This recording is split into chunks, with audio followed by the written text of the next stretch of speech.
I'm just going to talk through the project that I'm currently undertaking, which is a sister project to the Stories of Change, but we're winning, so we got more followers on Twitter. So, so you've got to gave it on there. Okay, it's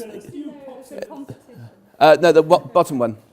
The bottom one. So I gave a version of this at Warwick University last week. I got the pen from the conference centre. It says on it, anything is possible.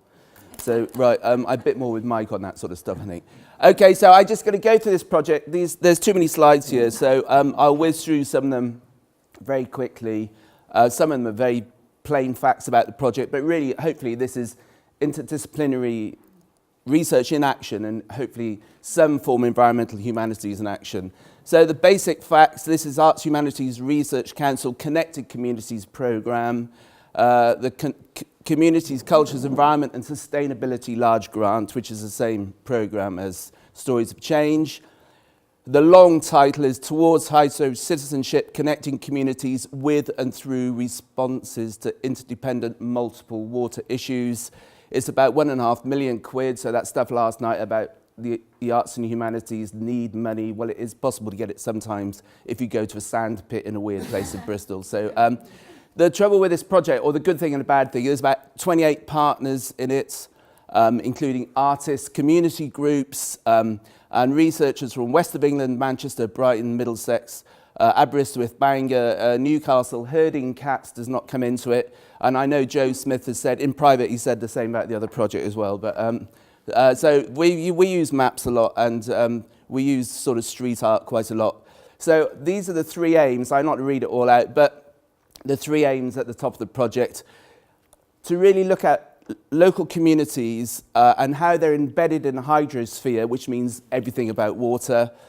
And we're not looking at specific water issues like flooding or droughting or water supply, water security, water biodiversity. We're trying to look at water in cities or in other spaces holistically as possible, and how people are embedded that, not embedded with that, in conflict, and also or just ignoring it.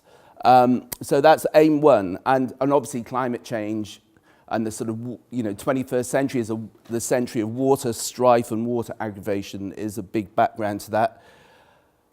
And then within that, we're asking a load of questions about what are communities in the first place, and about, do you see community just as harmonious relationships or symbiotic relationships or conflict? Does conflict, communities in biological senses is about connectivity. Conflict is a form of connectivity. So where does that sort of thinking get you? But also we really want to push the idea of community beyond the human to think, what is a city without its pipes and its sewers and all this infrastructure, energy as well as water, whatever. So this is very actor network theory, Latour-informed type stuff. And we're trying to take both a topological and a topographical approach to community. So in watery terms, communities can be defined, or populations can be defined quite simply spatially. The Environment Agency will draw a circle around a load of houses in a city like Bristol or Leeds and say that area is liable to flooding because of the local river. So does that make them a community? Sometimes it does. Actually, when it floods, it does sometimes. So, and lots of city politics and city policies and rural policies are defined by spatial boundaries. So that's topographical notion of communities, but we're also interested in topological notions of communities, which are obviously much more networked about interests, affects through different types of systems. So, we're trying to sort of merge those two spatialities into our narratives. And then the first thing, the final theme, the whole project's like a big experiment, really. And it's to say, what can the arts and humanities really do here? We're working with Environment Agency and some of the water companies in the local areas, and they're sort of getting fed up. They can't really get their message through to people. Quite simple things like don't flush the wrong thing down your toilet, and and like some of the talks we heard last night, the STEM subjects are not going to sort of engineer us out of any sort of crisis. If you're in a hole, stop digging. That's what you want to tell the STEM people.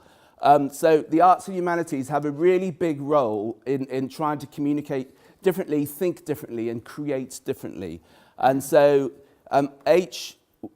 everything was turned into acronyms to try and squash it into the 10-page application case for support, although so AHIR is Arts and Humanities Interdisciplinary Research, and the whole idea is that there is some science in it about water quality mapping, but narrative, storytelling, filmmaking, performance are the key sort of methods we're using.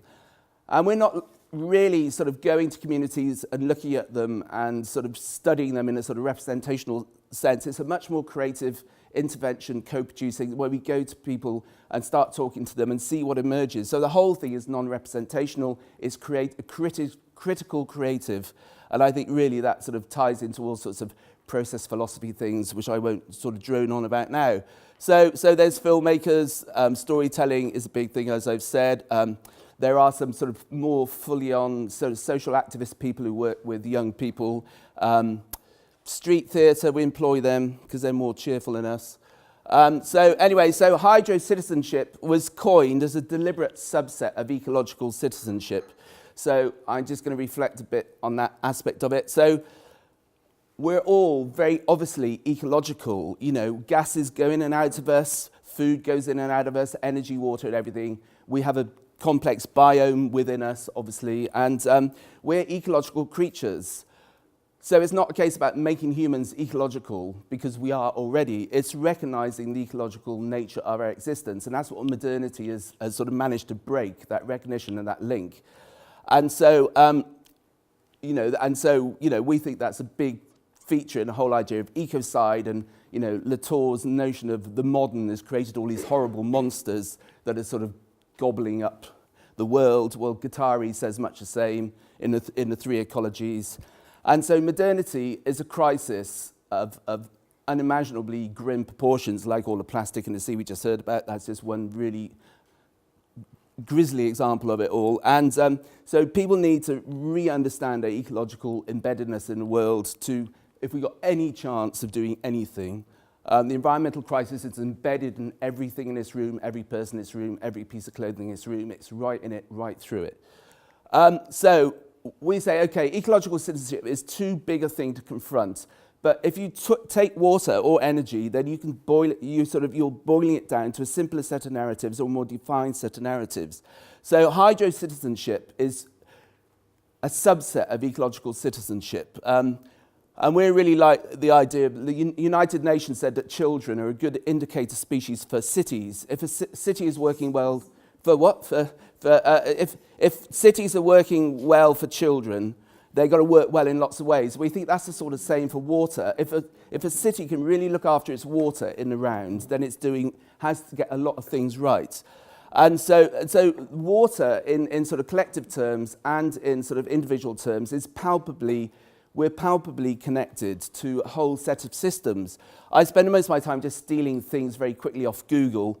And so through Google. And so I was looking to find a diagram of the human body embedded in a hydrosphere of river, water supply, clouds. But in fact, it was surprisingly difficult. And the only one I found was actually a map of some ghastly parasite cycle. But it'll do. So kind of clearly, the water in your body passes through very quickly. If you don't drink water 3 or 4 days, you'll die or whatever it is. So, not only are we 60% water, but it's actually flowing through us pretty quickly. And before, it's somewhere else and someone else's before, and it's somewhere else and somewhere else after. It might be a habitat, somebody else's water, somebody might be canoeing on it or whatever. So we're really embedded in a hydrosphere. Very obviously, you can talk to people about that. People do sort of get it to some extent. There's a whole water zeitgeist going on, hundreds of books, here's some of them, and they're all listed on our blog and everything like that. And so there is a real sense about swimming, about the city as systems, physical systems and stuff like that. The Sea Inside, another Philip Hall book. His whale book is fantastic, but that's another good one. Caught by the River, very trendy lot, doing all sorts of cool things. So we're sort of trying to tap into this water zeitgeist and sort of add to it in a way. And so, to put it really simply, to be a hydro citizen, you've got to be aware of your consumption habits, your impacts on water, on other humans and non-humans through water, and aware of rights and conflicting rights and needs. Like there's conflicts between fishermen and canoeists, and that's one example that's cropped up in one of the case studies and things like that. And also to understand local water cultures. Kind of ours is a totally UK-based project, but there's other places, obviously all around the world, local and national water cultures. And the plug hole in the toilet, to me, are perfect symbols of modernity, because you wash your body or you excrete or you pee and then it disappears. It's not your problem. You've purified yourself as an individual or your home, if you're washing a thing, and then it becomes somebody else's problem. It becomes an ecological problem. So, and the water companies in Bristol are really stressed out, well, everywhere, in fact, about what people are putting down their toilets. So one minute you talk about ecological citizenship, which is all quite big and fancy, but then say, for Christ's sake, don't flush Q-tips down your toilet. It's as simple as that. That is, and so, and also pharmaceuticals, all the pharmaceuticals that go through us and all the nasty drugs and things that then stick to plastic and fill the oceans up with feral contraceptive pills, which will stop humans breeding, which is jolly good. So we're working with the Environment Agency and people like that, and who are very keen on trying to get these messages across. There's a water as indicator species thing. So we really like this quote from Urban Water Partnerships, which is an American organization that really looking after water can help well-being. It can help local economy and local society and stuff like that. So we got quotes and links to all their reports on our blog. So we got 4 case studies. One in Shipley, Borth, which is rural on the coast, Bristol, Lee Valley. Each case study has an academic team, lead creative partners, which are normally artists, but there's some variation in that, and then a lead community partner, which is often just a community centre or some action group. 22% of the budget goes directly through the academic systems to these partners. So for the research councils, it's a really big step to actually start giving their money not to academics, but to community partners and artists through the system. I got no idea how long I've been talking for. 3 minutes. Oh, right, okay, well, that's fine. So our basic methodological approach is scoping studies as usual, find out what's going on in the environment, issues, find partners, but most of our artists are being recruited because they're already active. So we have long-term, we sort of, in a way, you almost buy in long-term relationships with the communities or the areas, have lots of conversations, start co-designing things either with individuals or with groups, and then creative interventions within that, and a load of emergent outcomes, which might be films. We got some animated films done. We got some street theatre stuff done. There's loads of stuff on YouTube. We're writing stuff, and there'll be a few examples. And then trying to have some integration and synthesis about the role of narrative, like the other project, is very important in this. Storytelling is critical. That's why we employ professional storytellers, really. And just getting out and about. And these are all just pictures of working with communities. Biscuits is quite an important methodological tool. All right. We have lots of websites, blogs, Facebook, everything. There's a whole ecology of sort of media stuff, but we believe in ecologies of narratives, really, and that a city or a person is an ecology of narratives. And at the moment, they're very modern and sort of consumption focused or weighted, and we need to seed some different threads and inflections into. You can't transform a city or an individual, but you can just put a few different seeds of how they construct themselves by making them think, or helping making them think differently. I get told off by everybody by saying that, but anyway. So ecologies of narratives, there we are, and doing very eye-catching, sort of almost like gimmicky things, people wearing hats and boats as hats, talking at really big festivals. So we piggyback on other big community events and have stalls and wander around and do performances. Bristol has 100 miles of waterway. Nobody would know that really unless you. The city council started to look at it, but then ran out of money because this is all in mid-20th century, mid-noughties. Some of the rivers in Bristol are the most neglected and abused waterways anywhere. It's just horrendous. So but there are groups working with them, trying to clean them. So we're working with those groups. And we got 4 themes. I'm trying to hurry up. Hidden rivers. A lot of the rivers are literally underground or in culverts. So it's just telling those stories. Tidescapes, Bristol is an incredible tidal landscape, or it used to be, so we're telling that story. There's a whole big eel thing, and what's in the water ecology-wise, and infrastructure. We've been putting GoPro cameras on all the people that go down the sewers. We can't go down there ourselves, unfortunately, but then making films about what is happening literally under the city to make it work for communities and stuff like that. In mid-Wales, there's a village that's just on a shingle bank. It's going to be washed away pretty soon, so we're talking to them. And some artists built a model of the village. Some artists built a model of the village on sand on the beach at low tide and got the village to watch it. As the tide came in, it was washed away, so that was really cheerful. And then it was all filmed, projected onto that. But each of those icons represents a set of represents an artistic intervention with.